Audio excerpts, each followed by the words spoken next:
સર્વે ભક્તોને સંતોને જય સ્વામિનારાયણ.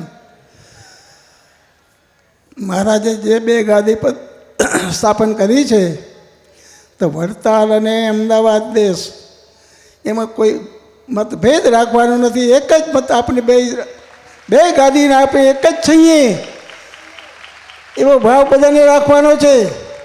જો એ બે ગાદીને આપણે એક થઈને રહેશું ને તો આપણો સંપ્રદાય ખૂબ ઉજળો ને ઉજળો થતો રહેશે. વિશેષ ને વિશેષ સત્સંગની પ્રવૃત્તિ થશે.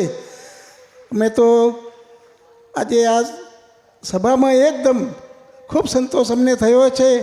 આજે બે ગાદીના સંતો પણ ભેગા સાથે રહ્યા અને આજે બધે સંતોને જોઈને દર્શન કર્યા ત્યારે અમને એમ થયું કે ખરેખર આજે આ સત્સંગ આપણો કેટલો ઉજળો છે.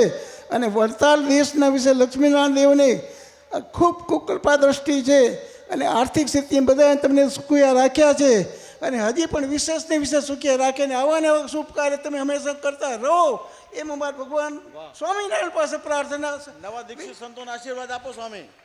આપો નવા દીક્ષિત સંતોને બ્રહ્મચારીને.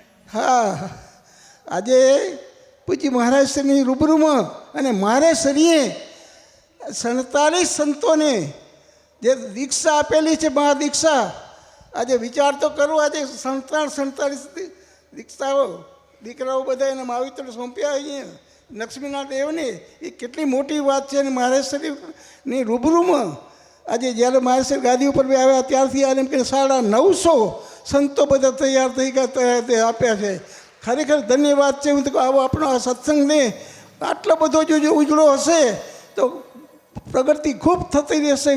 એમાં વાંધો નથી. આ સંતો છે ને એ સંતોને હાથે કરીને જ આ સત્સંગને વર્ધિ થવાની છે.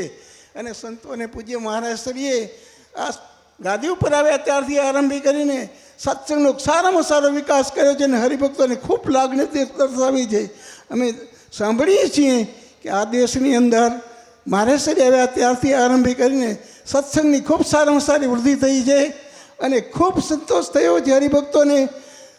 જે પહેલાં દુઃખ હતું એ દુઃખ બધું મટી ગયું અને એકદમ શાંતિ થઈ ગઈ છે. એકદમ શાંતિ ને શાંતિ થઈ ગઈ છે.